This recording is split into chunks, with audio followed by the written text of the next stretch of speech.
waxaa jira saaxiibayaal haddii aad imika internetka ka baadho fursado badan oo shaqo oo online ah oo aad arki karayso balse saaxiibayaal shaqooyinkaas ama fursad kasta oo shaqo oo online ahi uma qalanto in aad isku daydo sababo fara badan baa awgood waxaa jira saaxiibayaal 5 fursad oo shaqo oo online ah oo aan muuqaalkeedii kula wadaagi doono oo haddii aad bilowdo sanadkan aan ku jirno ee 2025 waqtigan muuqaalka duubayo aan hubo saaxiibayaal ama rajo weyn ka qabo in aad guul ka keeni karto marka koobaad saaxiibayaal shaqooyinkan online-kaahi waa kuwo haddii aad dhaqaale ka samayso aad dhaqaale fiican ka samayn karto marka labaad saaxiibayaal waa kuwo haddii aad bilowdo fursad sare ama fursad aad u sareysa aad haysato oo ah aad ku guuleysan karto midda saddexaad way saaxiibayaal haddii aad bilowdo mid kasta oo kamid ah dhammaan online businessadan muuqaalkan kugula wadaagi doono waa kuwo saaxiibayaal ilaa 10 sano ee soo socda kusii jiraya internetka oo aan ahayn wax macnaha hadaad maanta waqti geliso 2 sano kadib aan ahayn wax aan shaqaynayn oo ay noqonayso inaad meel kale u guurto saaxiibayaal shaqada koobaad ee online-ka ah ee aan idin soo jeedinayo waxa weeye waa content creation content creation kuwa haddaan af Soomaali ahaan u sheego waa muuqaal samaynta muuqaalada aad samaynaysaa waxay noqon karaan koorsooyin waxay noqon karaan muuqaalo YouTube-ka aad soo gelinayso sida midkan oo kale muuqaalo aad TikTok-ka gelinayso ama Facebook iyo kuwa la midka waxay noqon karaan muuqaalo xirfad aqoon aad ku gudbinayso waxay noqon karaan muuqaalo madadaalo ah oo aad gudbinayso saaxiibayaal maxaan xirfadanta koobaad uga dhigay sababtu waxa weeye saaxiibayaal badankeena dhalinyaro dadka raba inay internetka dhaqaale ka sameeyaan waa dhalinyaro markaa tahay waxaad helaysaa waqti iyo sidoo kale inaad xirfad si fudud ku baran karto laakiin saaxiibayaal dhalinyaro markaa tahay dhaqaale fara badan heli maysid xirfadan content creation-ku ugu yaraan kaagama baahna saaxiibayaal dhaqaale inta aad ku jirto waa laga yaabaa marka ugu horeysa aad bilaabayso inaad xoogaa yar oo maalgelin ah aad u baahantahay haddaba saaxiibayaal sidee baad xirfadan ugu guuleysan kartaa yacni muuqaalada aad samaynaysaa nooc kasta ha ahaadaan koorsooyin waxyaabo kale waxaad ugu guuleysan kartaa saaxiibayaal xirfadda content creation-ku waqtigaan muuqaalkan duubayo waxay ku soo ururtay hal shay halkaas shay waxa weeye tayada muuqaalka aad gudbinayso inuu noqdo mid sareeya tayadu markaa labay ku tiirsantay midka koobaad waxa weeye yacni xogta aad bixinayso hadday madadaalo tahay hadday aqoon tahay inay noqoto mid tayo leh waagii hore qodobkaas ahaa qodobka ugu weyn laakiin maanta saaxiibayaal qodob baa jira labaad oo aan karo xitaa qodobkan koowaad uu ka muweyn waxa weeye saaxiibayaal maanta yacni saameynta ugu weyn waxa ku yeeli kara markaad content creator tahay waa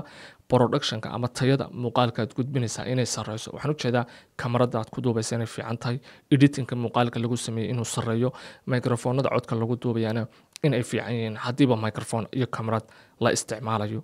haddaba saaxiibayaal haddii aad halkaa mid samayso waxaan kuu ballan qaadayaa inaad ku guuleysan karto xirfadan oo aad maal gashato markaad bilaabayso kamarad microphone iyo waxa la midka ah midda labaad saaxiibayaal haddaad maanta TikTok oo kale ku bilowdo aad bay u fududay inaad muddo 3 bil ah yacni dhaqaale kaga samayn karto muuqaal samaynta waagaan anigu bilaabay waxay qaadan jirtay ugu yaraan sanad ama ugu yaraan ilaa 11 bil inaad $1 ee u horeeya ka samayso xirfadda content creation-ka xirfadda labaad waxa weeye saaxiibayaal waa inaad noqoto blogger ama sidoo kale qof affiliate marketing iyo xirfadda blogging-ka dhaqaale ka sameeya sababtan xirfadan talabaad uga dhigay waxa weeye saaxiibayaal horta waxay leedahay dhammaan waxyaabihii aan ka soo sheegay xirfadii koobaad oo aanan rabin inaan dib ugu noqdo suusan muuqaal ku dheeraaneen hase yeeshee haddaan qaar ku xasuusiyo waxaa ka mid ah xirfadda blogging-ku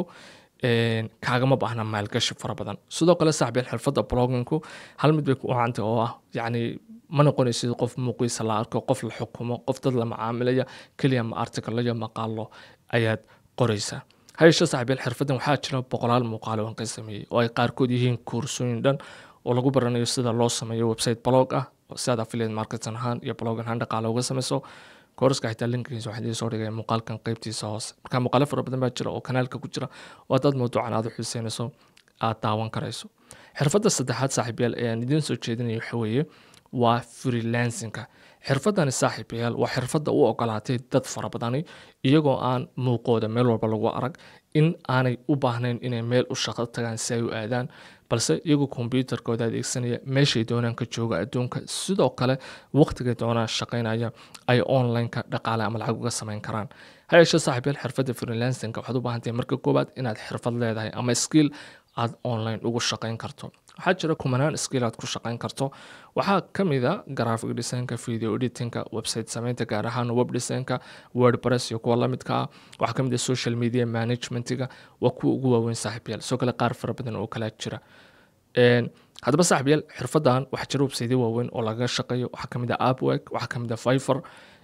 websaytyadaas ayaad kaga shaqeyn kartaa. Sidoo kale saaxiibayaal xirfadani waxay ku fiican tahay adaa shaqada raadsan kara adoo online maraya, inaad la hadasho qof kastoo aad is leedahay waad caawin kartaa ama skillskaaga uu u baahan yahay, adigoo marka hore online businesskiisa eegaya, kadibna la xiriiraya, isu sheegaya xirfadaad hayso iyo inaad la shaqeyn karayso.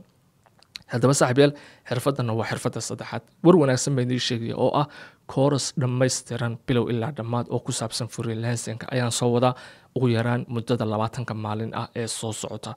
yani waxaan rabaa waqti igu filan inaan qabsado muuqaalkan saydan iisoo weydiinin, laakiin kooraskaas waxaan qorsheynaya inuu intaa ka yaraado weliba 10 maalin ee soo socda in uu noqdo, laakiin ugu badnaan intaasaan samayn doono. Wuxuu noqon doonaa kooras kuwa iibka ah ee aynu bixino lamid ah ee websitekeena laga barto. Koorsooyinka aynu iibino ama bixino haddaanad la socon waxaad ka ogaan kartaa websitekeena oo laga barto, linkiga ku yaala muuqaalka qaybtiisa hoosta descriptionka. haddaba midkaana waan soo wadaa saaxiibayaal, haddaad muuqaalka halkan soo gaadhay yani isha ku hay dhowaan kanaalkeena. saaxiibayaal xirfadda afraad ee aan idiin soo jeedinayo ee haddii aad bilowdo aad dhaqaale ka samayn karto sanadkani waxa weeye saaxiibayaal waa xirfadda ah social media management. xirfaddan saaxiibayaal waa xirfad aan anigu ku soo shaqeeyay laba mar, yani labadii sano soo socotay, weliba aan kaga shaqeeyay goob aan hayn internetka laakiin kambaniyo deegaanada aan joogo oo kale ah. haddaba saaxiibayaal xirfaddaani waa xirfadda waxay ka mid tahay xirfadaha ugu weyn ee maanta saaxiibayaal iyo hal bil kadib baahida loo qabaa ay maalin walba kor u sii kacayso, sababtoo ah dhammaan ganacsiyadii internetka u wareegayeen. ganacsiyadoo kaliya maaha saaxiibayaal ee sidoo kale si aad xitaa adiga laftarkaagu yani haddaad rabto inaad baraha bulshada kusoo birto aad usoo gasho social media management waa xirfadaad u baahantay. haddaba saaxiibayaal xirfaddaani waa xirfadaan anigu isleeyahay maanta qof kasta waan soo jeedin lahaa oo xitaa i weydiiyey xirfadee baan bartaa si aan yani fursad shaqo ugu raadiyo muddooyinka soo socota. xirfadda social media managementigu waa inaad kambaniyada u maamusho baraha bulshada sida facebooka iyo instagramka, tiktoka iyo kuwa lamidka. sidoo kale aad taqaano digital marketingka, waa ay kambaniyada qaar waxay ku odhanayeen sidoo kale websiteka noo maamul, marka waa inaad garanayso websiteka si loo maamulayay iyo digital marketing oo ay aada u fududahay in aad barato saaxiibayaal. xirfadda shanaad saaxiibayaal ee aan muuqaalkan kusoo gabagabeynayo waxa weeye waa inaad isku daydo ama shaqada shanaad saaxiibayaal aan idhaahdee ee aad isku dayi karto waxa weye waa inaad ku biirto ama isku daydo inaad dhaqaale ka samayso suuqyada maaliyadeed ee online-ka ah. waxaa ka mid ah cryptocurrency iyo forex oo deegaanadeena ugu caansan saaxiibayaal. si gaara saaxiibayaal labadan suuq waa laba suuq oo aad dhaqaale ka samayn karto. marka saaxiibayaal shaqada shanaadna waa shaqada waayo maxaan u soo jeedinayaa saaxiibayaal labadan suuq. waxaan usoo jeedinaya saaxiibayaal labadan suuq sababo fara badan baa awgeed. marka koobaad saaxiibayaal cryptocurrency oo kale aad bay u fududahay in aad barato. waxaan qabaa anigu haddaad hal bil crypto waqti geliso inaad crypto oo dhan hal bil halkaas saari karayso waqti fiican haddaad geliso. wayna fududahay crypto inaad dhaqaale ka samayso inkastoo saaxiibayaal khasaaraheeduna uu sareeyo, laakiin haddii aad barato waxa ugu weyn aad u baranaysaa waa inaad khasaaraha iyo faa'iidada ay ku kala baxaan. saaxiibayaal waa mid aad dhaqaale ka samayn karto. midda labaad saaxiibayaal aan suuqadan usoo jeedinayo waxa weeye waxay ku fiican yihiin saaxiibayaal marka koobaad aad bay u fududahay inaad dhaqaale ka samayso sababtoo ah adiga dhaqaale aad haysato ayaa dhaqaale kuu samaynaya. marka labaad waqtiga ay qaadanayaan aad buu u yaryahay saaxiibayaal, weliba si gaara imka crypto oo kale yani waqti aad u yar baad dhaqaale ka samayn kartaa. saan marka hore hadda ka hor idiin sheegay 2 bil haddii aad geliso crypto waxaad ka samayn karaysaa dhaqaale. soo kale saaxiibayaal forex waa lamid. forex marka koobaad crypto ka ballaaran yahay